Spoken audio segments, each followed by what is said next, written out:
Praise the Lord. आप सबको जय मसीह की। मैं परमेश्वर का धन्यवाद देता हूँ आज के सुंदर समय के लिए, आज की एक और सुबह के लिए जो परमेश्वर ने हमको दिखाई है।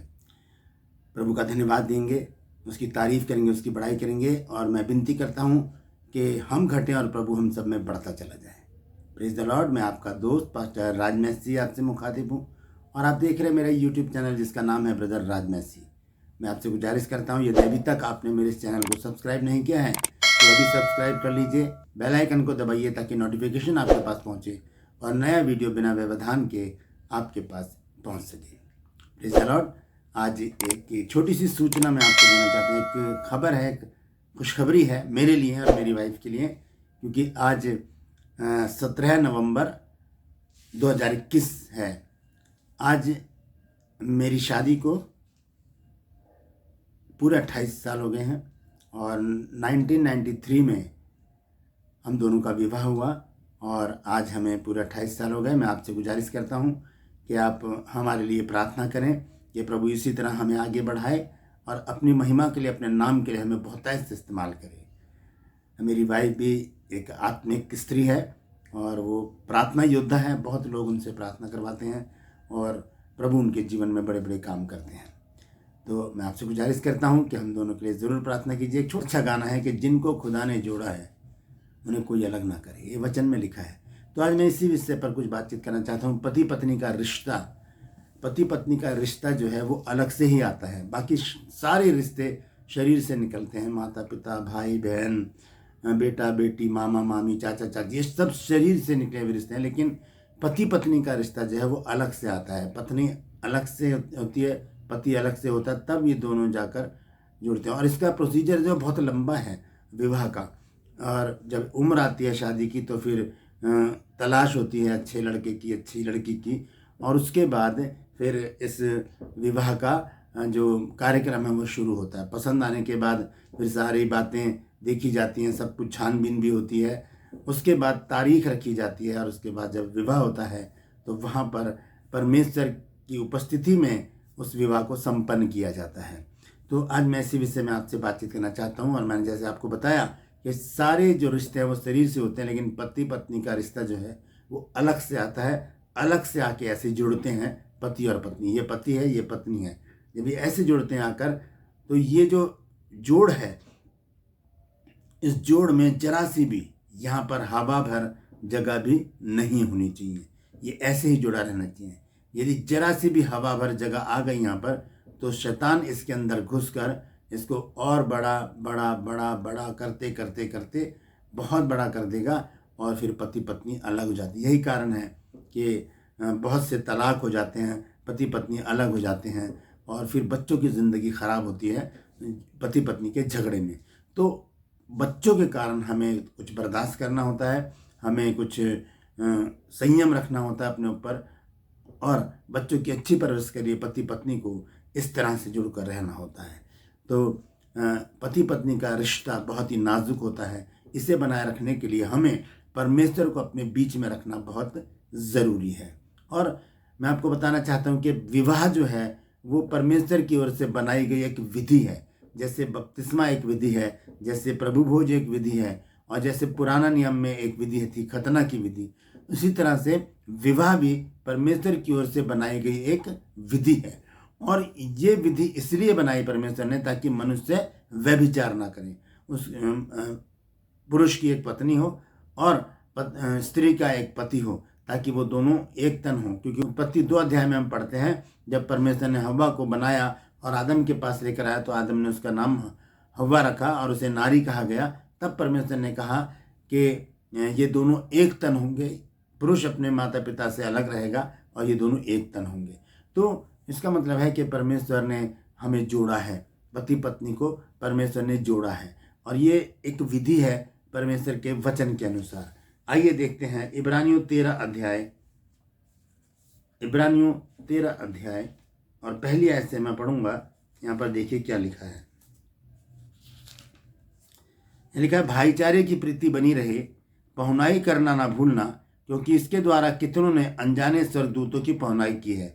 कैदियों की ऐसी सुधि लो कि मानो उनके साथ तुम भी कैद हो, और जिनके साथ बुरा बर्ताव किया जाता है उनकी भी यह समझकर सुधि लिया करो कि तुम्हारी भी देह है। अब 4 आयत में देखिए क्या लिखा है।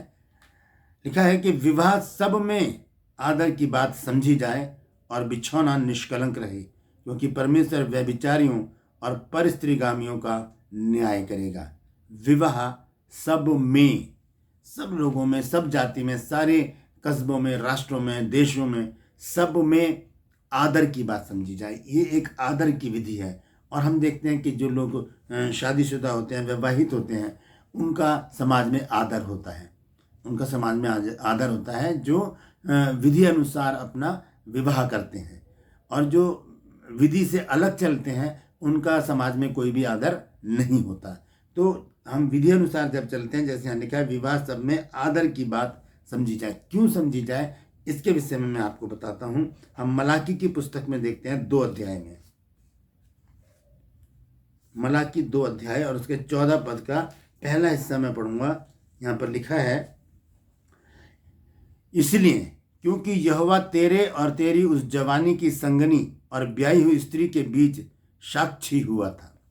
परमेश्वर विवाह के समय उपस्थित होता है और वहाँ पर गवाह होता है परमेश्वर शादी के समय। तो इसीलिए विवाह जो है सब में आदर की बात समझी जाए, क्योंकि बहुत से लोग तो बुलाए ही जाते हैं क्योंकि वो भी गवाह होते हैं, ताकि जब पति पत्नी में अनजाने में या खुदा ना करे ऐसी कोई लड़ाई झगड़े हो जाए तो वहाँ पर वो लोग गवाह हों कि भाई ये जो शादी हुई है ये हमारे सामने हुई है, हम इसके गवाह हैं। और हम देखते हैं कि जब सर्टिफिकेट पर दुल्हा दुल्हन के हस्ताक्षर किए जाते हैं तो वहाँ पर भी 2 गवाहों के हस्ताक्षर लिए जाते हैं। ये एक विटनेस इसलिए होते हैं ताकि वो गवाह हों कि ये जो शादी है ये लीगल है, इसमें कोई भी विरोधाभास नहीं, इसमें कोई भी ऐसी बात नहीं है कि जो ये आपस में लड़ें या इनके बीच में कोई आकर अपना दावा पेश करे। और उससे पहले भी चर्च में पुकार होती है और कहा जाता है कि अभी भी आपके पास समय है, यदि आप नहीं चाहते हैं शादी करना तो आप बता सकते हैं, या कोई और इस शादी के विरोध में है तो वो अभी बताए, नहीं तो वो हमेशा के लिए अपने मुंह को बंद रखे। तो इस तरह से ये विवाह की विधि है और ये परमेश्वर की ओर से बनाई गई है ताकि मनुष्य व्यभिचार ना करे। देखिए, क्योंकि वहाँ पर लिखा है इब्रानियों में 13 की 4 आयत में, विवाह सब में आदर की बात समझी जाए और बिछौना निष्कलंक रहे। निष्कलंक का मतलब है कि पति पत्नी के सिवाय और कोई भी बिछौने पर ना हो, ना तो पति किसी और के साथ सोए और ना पत्नी किसी और के साथ सोए। इस तरह से ये व्यभिचार होगा। और इसके विषय में यहाँ पर लिखा है आगे, क्योंकि परमेश्वर व्यभिचारियों और परस्त्रीगामियों का न्याय करेगा। परस्त्रीगामी का मतलब होता है कि शादीशुदा होने के बावजूद दूसरी स्त्री से संबंध बनाना और शादीशुदा होने के बावजूद दूसरे पुरुष से संबंध बनाना, ये होते हैं परस्त्रीगामी या परपुरुषगामी, इनको कहा जाता है। लेकिन व्यभिचारी एक ही शब्द में दोनों को रखा गया है। आइए एक वचन और मैं आपको पढ़कर बताता हूँ, फिर उसके बाद मैं समाप्त करूँगा। यहाँ पर लिखा है, मरकुस की पत्री हम देखेंगे 10 अध्याय और मैं पढ़ूंगा उसके 7 आयत से। लिखा है, इस कारण मनुष्य अपने माता पिता से अलग होकर अपनी पत्नी के साथ रहेगा और वे दोनों एक तन होंगे। इसलिए वे अब 2 नहीं पर एक तन हैं। इसलिए जिसे परमेश्वर ने जोड़ा है उसे मनुष्य अलग ना करे। यहाँ पर वचन कहता है, यीशु मसीह ने कहा है कि जिसे परमेश्वर ने जोड़ा है, जिन्हें परमेश्वर ने जोड़ा है, उन्हें मनुष्य अलग ना करे। कई बार दूसरे मनुष्य तो होते ही हैं जो पति पत्नी में झगड़ा उत्पन्न कराते हैं, उनमें तफरके लाते हैं और उनमें कानाफूसी करके उनके बीच में मनमुटाव टकराव पैदा करते हैं। तो सबसे बड़ी बात क्या है कि पति पत्नी को यहाँ पर सजग होना है, सतर्क होना है, सावधान होना है कि किसी की भी बातों में ना आए। कई बार देखी हुई बातें भी झूठी हो जाती हैं, वो भी एक विरोधाभास होता है। इसलिए ऐसी बातों पर, अफवाहों पर या चुगली पर, कानाफूसी पर ध्यान ना दें, बल्कि आपस में बैठकर बातचीत करें और उस मसले को सुलझाएं ताकि एक अच्छा जीवन जी सकें, परिवार में प्यार मोहब्बत बना रहे। सबसे बड़ी बात क्या है कि पति पत्नी एक समय बांधकर घर में परमेश्वर से प्रार्थना करें आपस में, और एक दूसरे के साथ बैठकर परमेश्वर से प्रार्थना करें, उसकी आराधना करें, वचन पढ़ें, ताकि ये संबंध जो है वो सालों साल, साल दर साल चलता चला जाए। तो यहाँ पर लिखा है कि जिसे परमेश्वर ने जोड़ा है उसे मनुष्य अलग ना करे। तो अभी तो मैंने बताया कि बाहर के लोग क्या करते हैं, दूसरे लोग बीच में मनमुटाव लेकर आते हैं, बीच में टकराव लेकर आते हैं। लेकिन कई बार हम पति पत्नी भी आपस में एक दूसरे के दुश्मन बन जाते हैं। हमारा क्रोध, हमारा घमंड, हमारा एटीट्यूड कुछ भी हो, वो हमें क्या करता है, एक दूसरे से अलग कर देता है। जब पति पत्नी से ज़्यादा कमाता है तो उसके अंदर घमंड होता है, या पति का जो परिवार है वो पत्नी से ज़्यादा धनवान होता है या प्रतिष्ठित होता है, या पति का ओहदा जो पद है नौकरी का वो बड़ा होता है, वहाँ पर जाकर थोड़ी सी बात खराब हो जाती है। इसी तरह से पत्नी के लिए भी है कि अगर वो ज़्यादा सैलरी पाती है, या पति काम नहीं करता, वो घर का खर्चा चला रही है, या पत्नी का जो परिवार है वो ऊंचे घर का परिवार है, या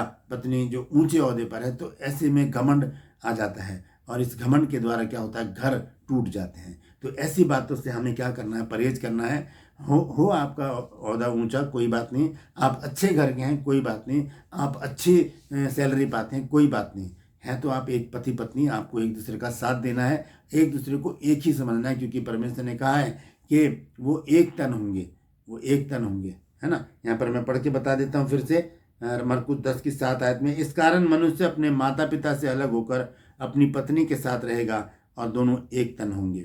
तो मैं आपको बताना चाहता हूँ, एक अच्छे और स्वस्थ और देर तक, सालों साल तक चलने वाले पारिवारिक जीवन के लिए पति पत्नी को कुछ बातों पर ध्यान देना होगा। सबसे पहली बात यह है कि हम बर्दाश्त करना सीखें, क्षमा करना सीखें, माफ़ करना सीखें, और अपने जीवन में 3 बातों को रखें। सॉरी, कोई बात नहीं, गॉड ब्लेस यू। ये 3 चीज़ें अपने जीवन में रखें, इसको अपना तकिया कलाम बना लें। अगर छोटी मोटी घटना भी हो गई आपस में तू मैं, थोड़ी देर बाद सॉरी बोलकर फिर से मेल मिलाप करने, या कहे कोई बात नहीं, छोड़ो, और या गॉड ब्लेस यू। ये तीनों बातें अगर हम रखेंगे तो हमारे घर में कोई झगड़े नहीं होंगे। और आगे यहाँ पर लिखा है, इसलिए कि अब वो 2 नहीं एक तन है, इसलिए जिसे परमेश्वर ने जोड़ा है उसे मनुष्य अलग ना करें। और आगे देखिए, बहुत महत्वपूर्ण बात है जो पति पत्नी के विषय में है। यहाँ लिखा है, उसने उनसे कहा, जो कोई अपनी पत्नी को त्याग कर दूसरी से ब्याह करे तो वह उस पहली के विरोध में व्यभिचार करता है, और यदि पत्नी अपने पति को छोड़कर दूसरे से ब्याह करे तो वह व्यभिचार करती है। एक ही रिश्ता है पति पत्नी का। इसमें बाइबल जो नया नियम है हमें स्पष्ट रीति से बताता है कि इस विवाह से अलग और कोई रिश्ता पति पत्नी नहीं जोड़ सकते किसी के साथ भी। इससे अलग क्या है, सब कुछ व्यभिचार है, वो व्यभिचार है। चाहे हम दूसरे से शादी करें या वैसे ही शारीरिक संबंध बनाएं, वो व्यभिचार कहलाता है। और हम देखते हैं मत्ती 5 अध्याय में प्रभु यीशु मसीह ने एक आज्ञा दी है, उसको भी देखते हैं हम।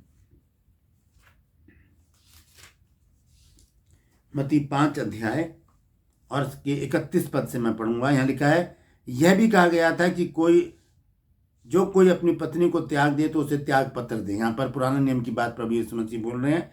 और 32 आयत में लिखा है, परंतु मैं तुमसे ये कहता हूँ कि जो कोई अपनी पत्नी को व्यभिचार के सिवा किसी और कारण से छोड़ दे तो वह उससे व्यभिचार करवाता है, और जो कोई उस त्यागी हुई से ब्याह करे वह व्यभिचार करता है। यानी कि एक ही शर्त है छोड़ने की, पत्नी को या पति को, व्यभिचार। यदि पत्नी का संबंध किसी और से हो गया है तो बाइबल कहती है कि उसे छोड़ सकते हैं, अन्यथा और कोई कारण नहीं बताया गया है बाइबल में कि पति पत्नी को छोड़े या पत्नी पति को छोड़े। सिर्फ व्यभिचार, अगर किसी दूसरे से संबंध बना लिए गए हैं तो वहाँ पर बाइबल भी मना करती है ऐसा करने के लिए कि ऐसे से कोई भी संबंध ना रखा जाए। तो यहाँ पर हम देखते हैं कि पति पत्नी का संबंध जो है बहुत नाजुक है। उसे बनाए रखने के लिए हमें परमेश्वर को अपने बीच में हमेशा रखना होगा और प्रार्थना में लगे रहना होगा। परमेश्वर से प्रार्थना करनी होगी प्रतिदिन, प्रति सुबह, प्रति रात, सोते समय भी, कि प्रभु हम दोनों में प्रेम बना रहे और हमारे साथ रहना, ताकि हम अपने बच्चों की अच्छी परवरिश कर सकें, हम तेरी संगति में बने रहें और आने वाले दिनों के लिए हम अपने आप को तैयार कर सकें। Praise the Lord. तो आज हमारी शादी की 28वीं सालगिरह है। मैं आपका धन्यवाद देता हूं कि आप सब ने पूरा वीडियो देखा है, और मैं गुजारिश करता हूं कि इसे शेयर कीजिए, ताकि जो वचन आज परमेश्वर ने विवाह के संबंध में दिया है वो बहुत से लोग जान सकें और अपने वैवाहिक जीवन को बचा सकें। परमेश्वर आप सबको आशीष दे। परमेश्वर हर पल हर क्षण आपके साथ रहे।